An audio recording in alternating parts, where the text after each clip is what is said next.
All right, we're back at Viking Social Club for a tag team event tonight. I think there's 30 teams. My partner's an old guy. He doesn't know he's terrible, but you know, we're gonna have a little fun and vlog it up. We're about to start the tag team event. $200 buy-in. I think it'll probably be like 30 teams, but you know what it is. Let's get in this action. So the tournament begins. We have a starting stack of 45K. There are some rules of this tournament I want to go over quickly. In this tag team event, both you and your partner get a starting stack of chips, and at random time intervals, when the alarm goes off, every player must immediately stop and switch tables with their partner. And yes, wherever you are at in the middle of a hand, you must get up and switch. Thinking about my future voiceover, we hear... Is that the alarm? Oh, you idiot. It's a fire drill. Of course that's the signal to switch. And now we have to get up and head to our partner's table. As I grab the camera and cover it, we only have 60 seconds to switch. But this seems like a very fun format, to be honest. Once we arrive at the table, I see there is a board with a flop and turn. And I tell everyone how I feel about the situation. Thank goodness I don't got no cards. I'm looking at the board, I'm like, oh no. And here we are, sounding like a fun and animated player. Joke's on them, because we're just a miserable shit rag. Checking out my partner's stack, it looks like he's gained chips with a stack of about 51K. Let's see if we can't get that number to go down just a little bit. We are unsuccessful in this attempt as we play next to no hands at this table. The alarm goes off and we go back to our table, but don't you worry, our partner is very well versed in sabotage, because once we switch back, we find ourselves in the middle of a hand where my partner over-limps ace-queen. There is a call behind us and a raise to 2K. Once play starts, it folds back to us, and since our partner decided to just overcall with his hand, we now have a decision, either 4-bet or fold, as I do not like the idea of calling out a position here, which will most likely bring in the other caller, and we will have to go 3 ways to a flop out of position to 2 players. So I take the liberty and do what my partner wouldn't and put in the 4-bet of 7,400. This over-limp 4-bet ends up being good enough to combat my partner's attempt at sabotage and take this pot down. So after we collect our chippies, very next hand I'm dealt ace-8 of spades. And I think this is too strong of a hand to open fold, and I am not a big advocator for just limping, so I elect to open the action with a raise to 2,000. And it doesn't take long, so after a few folds, a player reads my soul and announces raise to 12,000. Just a small 6x 3-bet, you know. It folds back to me, and like the pro poker player I am not, I decide to fold. But not without giving him a little coaching session first. Too much. Too much. To which he tells us his secret, big pair. Which brings me to my poker tip number 73. Coaching opponents at the table will often get them to tell you the truth about their hand. Keep that in mind next time you are playing, but don't tell them I told you, or else they will know it was me. The prize pool $4,350. The prizes are up on the tournament screen, so you'll be paid out as a team. First place is $1,600. Which brings me to my next pro poker tip, number 74. In the small blind, if you win or lose the hand, you still get to what we like to call win the button. And this is true in all poker games, except if you're playing with Bryn Kinney's stable, then you're just fucked. So now after winning the button, it's time to make some moves. We get dealt ace-5 offsuit, very marginal, but on the button with 1 late position limp, this is a clear raise/squeeze spot just to pick up the dead money, and we have an ace, so we decide to fucking call. Are you serious? Let's have a moment of silence for this terrible play. That's enough. Small blind completes and the big blind checks, so we end up 4 ways to a flop, but we still have position. Flop comes king of clubs, king of hearts, 6 of diamonds. And all 3 players check to us. And although multi-way pots are tough to bluff, this flop is very dry. There's only 1 other limper and the blind, so in this situation I think a 40% pot size bet could do the job, as I will mostly only get called by a king or sticky player with a 6, and even most times this bet will fold that out. So I bet 2,000, but the small blind has other plans and calls. We're off to a turn card, that is the 2 of diamonds, and our opponent now leads into us for 6K. And well, since I already messed this hand up, why don't I just fold turn and say something like, still too early. to pretend I had something good and confuse them into submission. Mission accomplished. So the buzzer goes off and we head back to our partner's table and realize that our tag team member has won some pots with a stack of about 62,000. It's kind of nice, but I'm feeling like he's thinking he's better than us now. We will see about that. I'm going to ask the dealer to give me something good, but not like a made hand or anything, you know, just something. So upon request, we get dealt ace king of spades, which is perfect, just what I asked for. I'm under the gun and decide to raise to 4,000 here. We get two middle position players to call the 4,000, and then the player on the button announces all in for 16,200. Small blind, big blind fold, and now it's back on us, and we have some quick thinking to do. Given his raise is only 4x what I originally raised, with two callers and the blinds, we have a pot of about 30K. I can just flat here. That will undoubtedly bring in at least one of the other players and maybe both of them. So to deny them any equity, my best shot at getting this hand heads up is to rejam all in, which I do, and thankfully both players in middle position fold, and we are in a classic race situation. The all-in opponent has queen, queen. The flop is deuce, deuce, jack. The turn is a 10, and the river is... Stop right there. Give us some run good by hitting that like button so we can win this hand. Yes, the future determines the past, and the river is the 8 of hearts, and we do not win. Thank you for not hitting the like button. And were you using reverse psychology on me?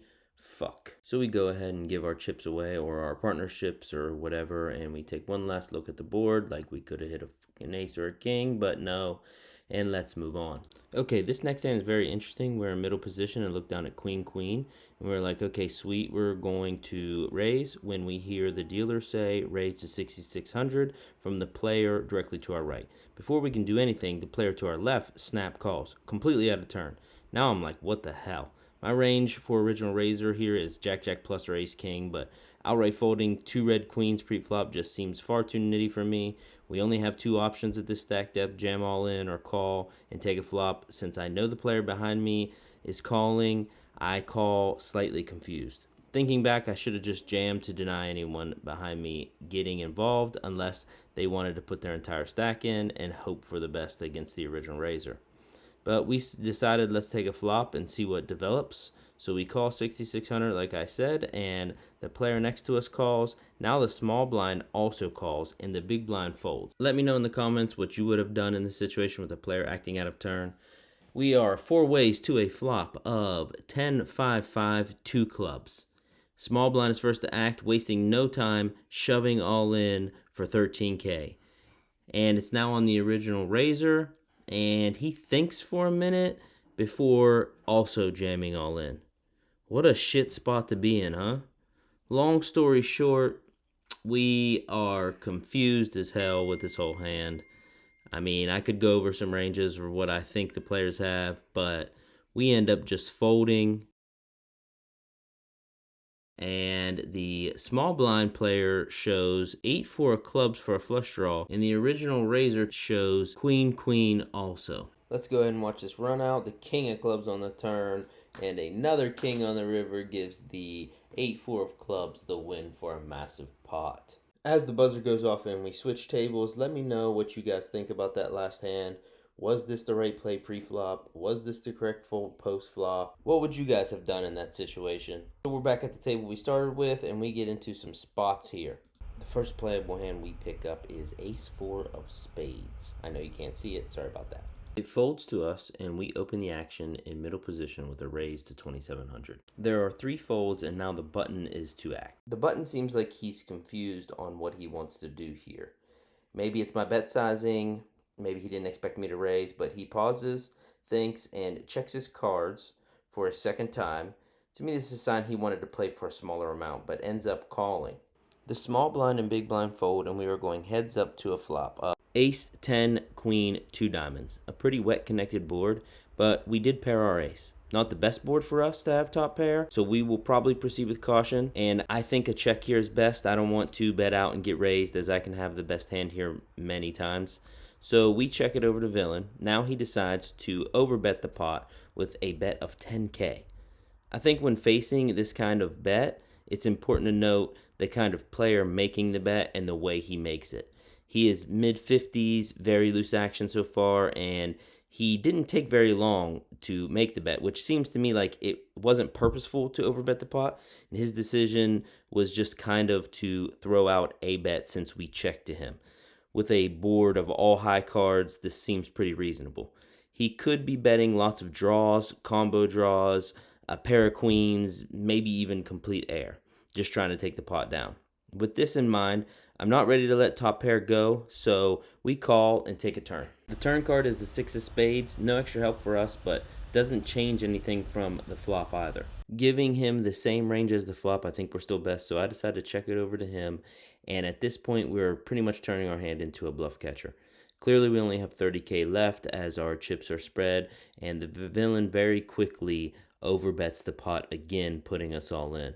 I've had to learn to trust my own reads, so I make the call. We are all in for our tournament life. The river card is the ace of diamonds. He looks at his hand again and rolls one card, the 10 of clubs. We show, and he says we are good. We take this down with the epic read. So now we collect our chips and decide, after winning a 73 big blind pot, to beat our chest and make some mistakes. First mistake, blocking the camera so we can't see the hand we get dealt, which is queen 7 of spades. We are under the gun, and this is 100% a fold. Look, mistake number 2. We were going to fold, but did we? No. Do we raise? No. We limp. At least if we raise here, we could have repped a stronger range and possibly folded out more players. But our limp brings 2 other callers. The small blind completes and the big blind checks. So we are 5 ways to a flop of 8 of spades, 7 of hearts, 9 of spades. Oh, now we think we're a genius with our under the gun limp. We have a pair, flush draw, and an overcard. We hit the donkey dream flop. The small blind checks and the big blind leads out for 6,000. And incoming mistake number 3, I raise to 15,000. I'm not trying to be results oriented. This should be a call. With this wet and connected of a board 5 ways and 2 people who haven't acted behind us, there are sets, many 2-pair combos, nut straight, second nut straight that will raise behind us trying to get it all in. Player to our left folds, and middle position player says all in for 51,000. The small blind folds, and the big blind gets out of the way. This is very sad. His 4-bet here is just so strong. We are obviously behind. It is 36K more for us to call, which gives us 2.2 to 1. And yes, I did the math at the table also. We are drawing to run a runner or a flush draw, assuming he already has the straight. With just a bare flush draw, we need 1.9 to 1 to make the call, and this is where our call on the flop probably saves us money. Had we just called, the pot would be only laying us exactly 1.9 to 1. This is even money. In a cash game, this is fine, but in a tournament, when chip values change and they are essential to your survival, you want to be better than even money if possible, as plus EV as you can. So we kind of forced ourselves into a call that is plus EV. Not that we have to make it, but damn, I didn't make all these mistakes to quit making mistakes now. We get it in the middle, and he shows 10 jack for the nut straight, and we brick out. Hopefully you learned here, every mistake you make just magnifies as the hand goes on in poker. So the very next hand, we are in the big blind with ace jack offsuit. We check 6 times to make sure we are correct. There are a few limpers, and we have a clear squeeze spot with this hand. We shove 31 big blinds all in. I don't think we need to be shoving all in to accomplish this play typically, but given the extremely large opening sizes and willingness of players to call large sizes pre-flop, we elect to go all in, and everyone folds and we pick up the pot. We now go on break, and blinds are up. We are now back from break, and at the other table with stack size of 51K, we're in the cutoff and pick up pocket 6s. There are 2 calls, and it's on us, and I elect to just call here because with 25 big blinds, raising it makes a little bit of some awkward sizing. So I'm not sure if this is the correct play, but we do just call. The small blind completes, and the big blind checks, or 5 ways to a flop that come queen, 8, 6, rainbow. Beautiful. Bink, we hit the 6, which we needed. All players quickly check to us, and it's death time to start building a pot. We bet 6,000. The big blind and early position player call the 6,000. So we are 3 ways to a beautiful turn card of the 3 of spades. No straights get there, and the rainbow is complete. And once again, both players check to us. I think here our opponent's ranges are capped to straight draws and 1 pair type hands, as we would have heard from any 2 pairs or sets by now. And we have a decision. The pot is 30,000 and we have 43K. If we bet anything 1/3 pot and above and get both players to call, our stack to pot ratio is less than half on the river. And same goes for half pot and 1 caller and 2/3 pot and a call. It just gets worse. As I'm counting out my chips and realizing the awkward position I am in, I decide to overbet here in this spot and go all in for 43,000, which hopefully polarizes our hand. This is not ideal, but I think it's a very reasonable play given our stack depths. Both players sadly fold and we take it down. I feel as if there's a lot of different ways we could have played this hand, and with the board being what it was, as favorable as it was to us, I keep coming back to this hand, wondering if I missed lots of value with any of my bet sizing or pre-flop or flop play. So if you guys have any tips or anything, please leave them in the comments, or just let me know what you think or how you would have played it. I'm letting the video run here because there seems to be a theme of the episode with back-to-back hands. After we win a decent sized pot, we end up getting dealt ace king. Let's go. We could use a heater here. I do believe we're second to act, and we raise 3.5x to 7,000. We do this to dissuade anyone from 3-betting anything marginal. It works, and folds around to the big blind, who's an older gentleman, and he acts like he doesn't know it's on him. And then he proceeds to say, I'm going to raise to 27,000, a massive 3-bet. And I haven't seen him play a hand yet. So with this 3-bet, I think it's pretty standard that out of the big blind, when you're 3-betting, you have a pretty strong hand. The fact that I haven't seen him play a hand, and we made a fairly sizable raise pre-flop, that he is extremely, extremely strong. We're looking at our stack here to see what our options are. We can't really flat here in position. We only have an all-in or fold kind of situation, and we fold, which he ends up telling us he had kings. The buzzer goes off, and we get told by our partner we got knocked out of our other stack. What? Come on, dude. Clearly, you can tell I'm very happy about this. I didn't say this before, but once the field gets down to the final table, if you had 2 players left, you would combine the stacks. But that's not going to happen for us, so we let our partner take over, and we go on break. We come back to 3K, 6K, 6K blinds, and a stack of 28K. Great. Oh, and we were in the big blind. Triple threat, baby. After posting the blind, sadly, we have 16K left over. Now is the time to pray to the poker gods for a double up. We don't look at our hand as it is dealt, as it is like a steak in butter. We need to let it marinate. I'm not sure if that analogy works, but it folds around to the small blind. That's good news. And he decides to just call. Also good news. Now it's time to check the temp on our steak. And we see King Jack. Plenty good enough to get it in. So we go all in, and the small blind reluctantly calls, saying, I don't want to show, which is kind of good news.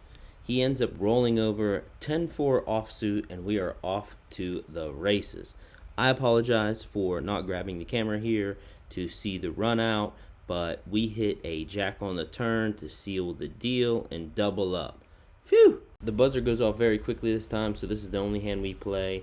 We let our partner take a crack at it. He must have won something, because now we are back and we have a stack of 59,000. But the blinds are hefty, player.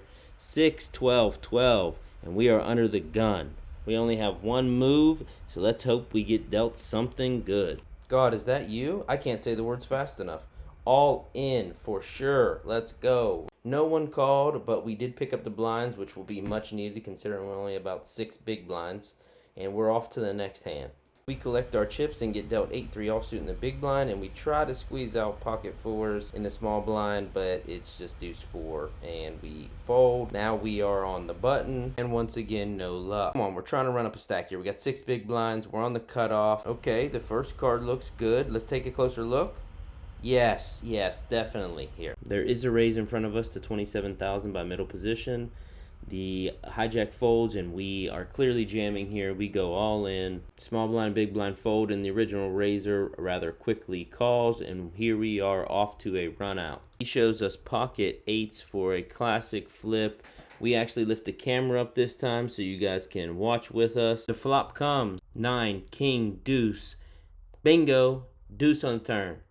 Bingo, queen on the river, and we take this pot down. Do apologize for the motion sickness there, but now we have a stack of 147,000, which is good for approximately 13 big blinds. Our partner takes over for a while, does pretty well, doesn't lose anything, doesn't gain anything. Then we come back on the scene, and we are breaking down to 2 tables, and we get slid a card to move to the final 2 tables. We're at the final 2 tables. An orbit goes through of 10, 20, 20. We don't play any hands. My partner sits in. I come in. We're under the gun. Blinds are now 20, 40, 40. And we get dealt queen 3 of spades. We make an epic blunder here and fold this hand. I don't know why we did this. I couldn't tell you, because the very next hand we're at the mercy of the cards and are automatically all in, with the blinds being 40 and then a big blind ante of 40. I don't know why I did this. I regret it, and I think about it to this day. I don't know what I was thinking. I guess I was just thinking that maybe on the big blind we were going to get dealt a better hand or something like that. I'm not sure, but here we are in the big blind. Now we are at the mercy of the cards after that massive blunder, and we are all in on the big blind. 40-40. We tried the oldest trick in the book. Let's listen in. Go back. I'll take a walk. I'll take a walk if anybody wants to just fold it around. Wow, what a genius move. I'm sure no one's ever tried that before, and I'm sure you convinced them all just to absolutely fold it to you so you can win this hand. I'm so dejected by not shoving under the gun, and I don't really have any need to look at my hand that I forget I'm filming and never show it to the camera, and for that I apologize. Action is as follows. There is 1 late position caller, and then the button goes all in for 90K, which is nice. We could triple up. It's clearly the small blind folds, and then we don't have any action. It goes back to the original limper, and he folds, which is very odd. I mean, he's getting astronomical odds to call 50 more K, but he folds. Dead money for us, I guess. We end up flipping our hand over. We're live with Jack 5. The all-in has ace, queen, and we don't move a camera at all, and the run out is not in our favor, and we are out of this tournament, guys, in what I think is technically 18th place or something like that.